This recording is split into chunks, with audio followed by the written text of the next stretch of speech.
आज हम सबसे पहले देश के उन 3 करोड़ युवाओं की बात करेंगे जो हर साल रोजगार हासिल करने के लिए एसएससी, रेलवे और बैंकिंग की प्रारंभिक परीक्षाएं देते हैं।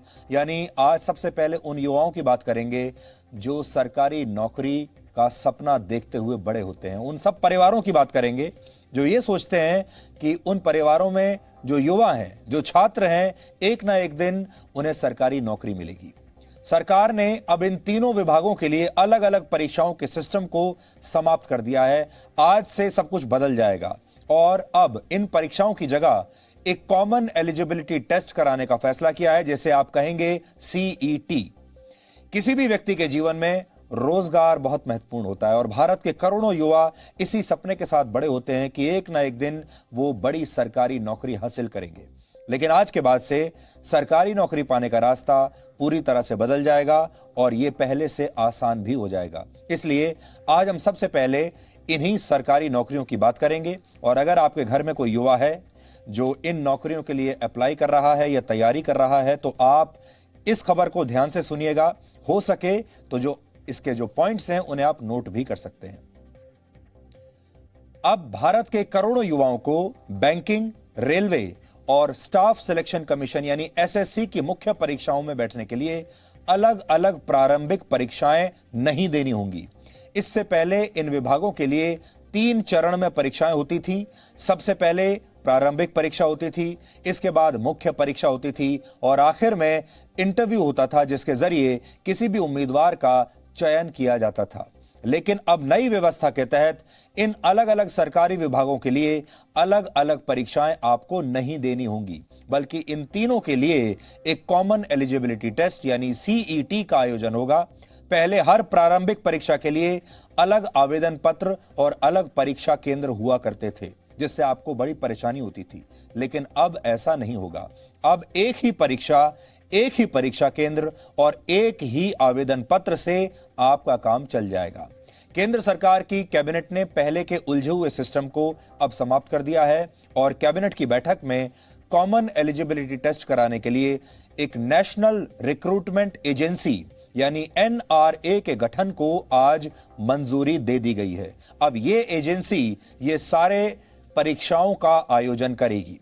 देश में फिलहाल 20 भर्ती एजेंसियां हैं, यानी 20 एजेंसियां हैं जो सरकारी नौकरियों में भर्ती करती हैं। अलग अलग सरकारी नौकरियों के लिए अलग अलग परीक्षाएं यही 20 एजेंसी आयोजित करवाती हैं और आप हर बार इन अलग अलग एजेंसियों में हर बार अलग आवेदन करते हैं, हर बार अलग परीक्षा होती है, हर बार अलग परीक्षा केंद्र होता है। लेकिन अब ये जो नई एजेंसी है जिसका नाम है एनआरए के गठन के बाद वर्ष 2021 से यानी अगले साल से बैंकिंग, रेलवे और एसएससी की मुख्य परीक्षा में चयन के लिए आपको एक ही परीक्षा पास करनी होगी। बाकी विभागों की परीक्षाओं को भी जल्द ही कॉमन एलिजिबिलिटी टेस्ट यानी इस सीईटी के दायरे में लाने की तैयारी भी की जा रही है। इससे फायदा यह होगा कि सीईटी की परीक्षा पास करने के बाद उम्मीदवार यह फैसला कर सकता है कि उसे सबसे पहले बैंकिंग की मुख्य परीक्षा देनी है या फिर रेलवे की देनी है या फिर एसएससी की मुख्य परीक्षा देनी है। सीईटी में हासिल किए गए अंकों यानी मार्क्स की वैधता 3 साल तक रहेगी। यानी अगर कोई युवा चाहे तो इन्हीं नंबरों के आधार पर पहले साल रेलवे की परीक्षा दे सकता है, दूसरे साल बैंकिंग की और तीसरे साल एसएससी की परीक्षा दे सकता है। ये हम आपको आज उदाहरण के जरिए समझा रहे हैं ताकि आपको और अच्छे से समझ में आ जाए। 3 वर्षों के दौरान ये परीक्षाएं देने का क्रम कुछ भी हो सकता है और यह उम्मीदवार की इच्छा पर निर्भर करेगा कि वो पहले कौन सी मुख्य परीक्षा देना चाहता है। सरकार की कोशिश है कि आने वाले समय में सरकारी नौकरियों के लिए बाकी की प्रवेश परीक्षाएं भी कॉमन एलिजिबिलिटी टेस्ट के माध्यम से ही आयोजित कराई जाएं। नेशनल रिक्रूटमेंट एजेंसी अभी 1 वर्ष में 2 बार सीईटी का आयोजन करेगी। 2 बार दे सकते हैं आप इस परीक्षा को। इस परीक्षा में ऑब्जेक्टिव सवालों वाले प्रश्न पत्र होंगे और इन परीक्षाओं में अभी तक केवल 2 भाषाओं में ही प्रश्न पूछे जाते थे और ये भाषाएं आमतौर पर हिंदी और अंग्रेजी हुआ करती थी। लेकिन अब छात्रों को 12 अलग अलग भाषाओं में प्रश्न पत्र हल करने का विकल्प दिया गया है।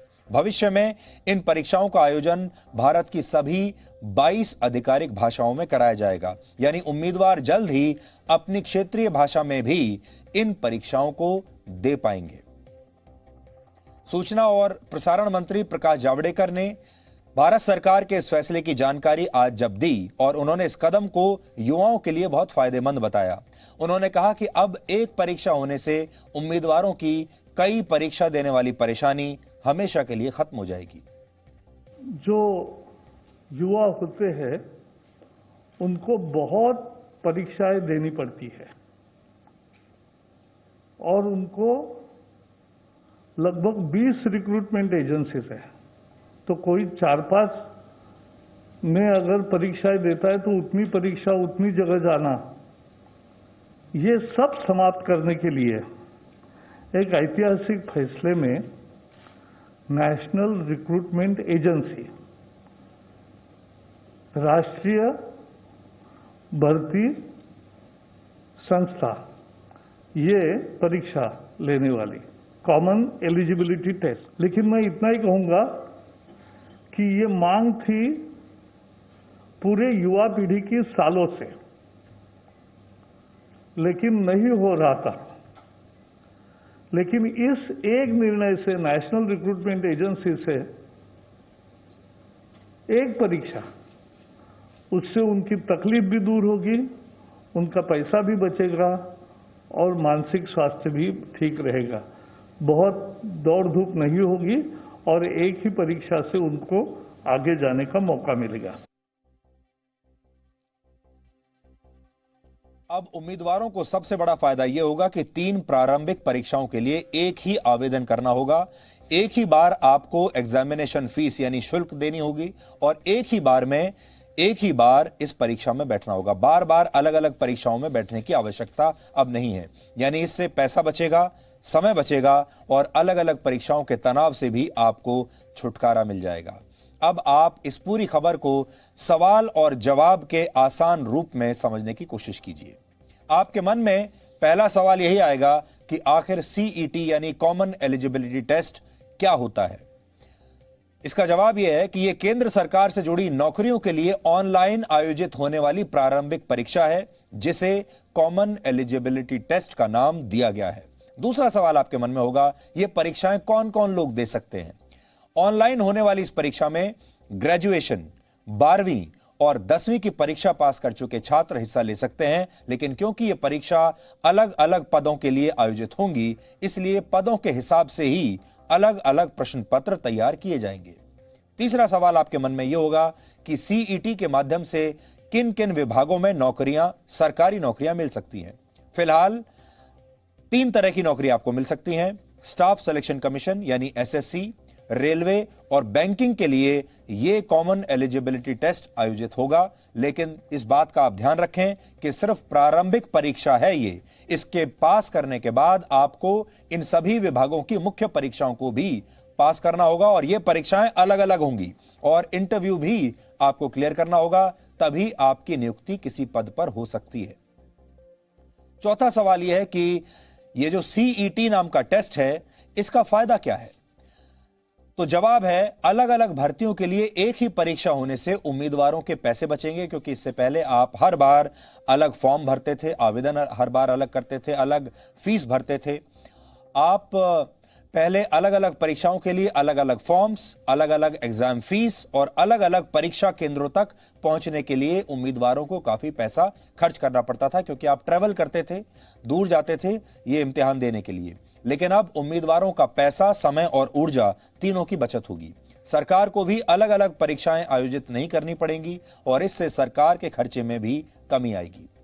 कॉमन एलिजिबिलिटी टेस्ट होने से उम्मीदवारों की भर्ती की जो प्रक्रिया है, जिसे बहुत लंबा माना जाता है, वो भी अब छोटी हो जाएगी। यानी मुख्य परीक्षा में बैठने के लिए नतीजों का लंबा इंतजार अब नहीं करना पड़ेगा। ये परीक्षाएं कई भाषाओं में होंगी, जिससे देश के हर कोने में बैठे उम्मीदवार को चयन में बराबरी का मौका मिलेगा। अभी इन विभागों में भर्ती के लिए 18 महीने से ज्यादा का समय लग जाता था। अगला फायदा यह होगा कि इस परीक्षा में मिले स्कोर को अगले 3 साल तक इस्तेमाल किया जा सकता है। यानी आप जो ये परीक्षा देंगे, इसमें जो आपके मार्क्स आएंगे, जो नंबर आएंगे, वो अगले 3 वर्षों तक वैध रहेंगे। उम्र की अधिकतम सीमा तक पहुंचने से पहले उम्मीदवार इस परीक्षा को जितनी बार चाहे उतनी बार दे सकता है और आप अपने स्कोर को इंप्रूव भी कर सकते हैं। इस स्कोर को केंद्र सरकार, राज्य सरकार, केंद्र शासित प्रदेशों और पब्लिक सेक्टर की कंपनियों के साथ भी शेयर किया जा सकेगा। यानी इसके आधार पर आपको वहां पर भी नौकरियां मिल सकती हैं और एक समय ऐसा भी आएगा जब आप अपने इस स्कोर को प्राइवेट सेक्टर में भी नौकरियों के लिए इस्तेमाल कर पाएंगे। अगर आप किसी प्राइवेट कंपनी में नौकरी के लिए जाते हैं, वहां पर भी आप बता पाएंगे कि आपने सीईटी का एग्जाम क्लियर किया है और इस एग्जाम में आपके इतने नंबर आए थे। इससे महिला उम्मीदवारों को भी बहुत फायदा होगा क्योंकि उन्हें परीक्षा केंद्रों तक जाने के लिए अब लंबी यात्राएं नहीं करनी पड़ेंगी, क्योंकि कई बार महिलाओं को, छात्राओं को काफी परेशानी होती है। इससे परीक्षा में हिस्सा लेने वाले उम्मीदवारों की संख्या भी 5% तक घट सकती है और ट्रेन और बसों के जरिए परीक्षा केंद्र पर जाने वाले छात्रों की परेशानी कम होगी। इससे जुड़ी तस्वीरें आपने कई बार देखी होंगी, जब ट्रेन में इतनी भीड़ भाड़ के बीच ये छात्र परीक्षाएं देने के लिए जाते थे, हजारों और लाखों की संख्या में।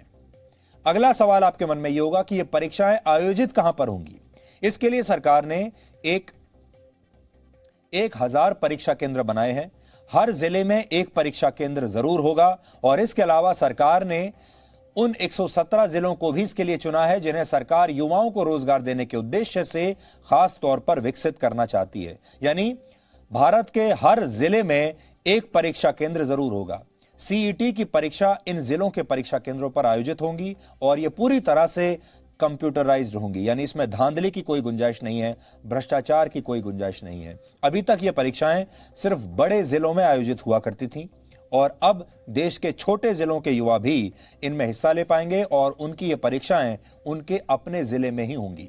और आखिरी सवाल ये आपके मन में यह भी हो सकता है, इन परीक्षाओं का करिकुलम यानी पाठ्यक्रम क्या होगा? तो इसका जवाब यह है कि सीईटी के लिए एक ही पाठ्यक्रम होगा, लेकिन अलग अलग पदों के हिसाब से उम्मीदवारों से पूछे जाने वाले सवालों का स्तर भी अलग अलग होगा। जितनी बड़ी नौकरी होगी, स्तर उतना ही ऊंचा होगा, जितनी नौकरी नीचे होगी, स्तर उतना ही आसान होगा। यानी 10वीं पास करने के बाद सीईटी देने वाले उम्मीदवारों से ग्रेजुएशन कर चुके उम्मीदवार के मुकाबले आसान सवाल पूछे जाएंगे। एसएससी, बैंकिंग और रेलवे की प्रारंभिक परीक्षाओं में हर वर्ष 2.5 से 3 करोड़ उम्मीदवार हिस्सा लेते हैं और इनसे देश के करोड़ों परिवारों का भविष्य प्रभावित होता है। इसलिए आज हमने राजनीति और अंतर्राष्ट्रीय कूटनीति की खबरें दिखाने से पहले आपको इस खबर के बारे में बताया, क्योंकि हमारा यह मानना है सबसे बड़ी खबर वही होती है जो आपको और आपके परिवार को और आपके जीवन को सबसे ज्यादा प्रभावित करती है। और हम जानते हैं भारत का जो मिडिल क्लास है, भारत का जो लोअर मिडिल क्लास है, हर मध्यम वर्गीय परिवार में बच्चों को यही कहकर बड़ा किया जाता है, यही कहकर पढ़ाया जाता है कि एक दिन वो किसी बड़े सरकारी पद पर पहुंच जाएंगे, एक दिन वो सरकारी नौकरी करेंगे। हर छात्र का, हर माँ बाप का यही सपना होता है। तो आज उस सपने को पूरा करने की दिशा में जो आप यात्रा किया करते थे, उसमें अब बदलाव आ गए हैं।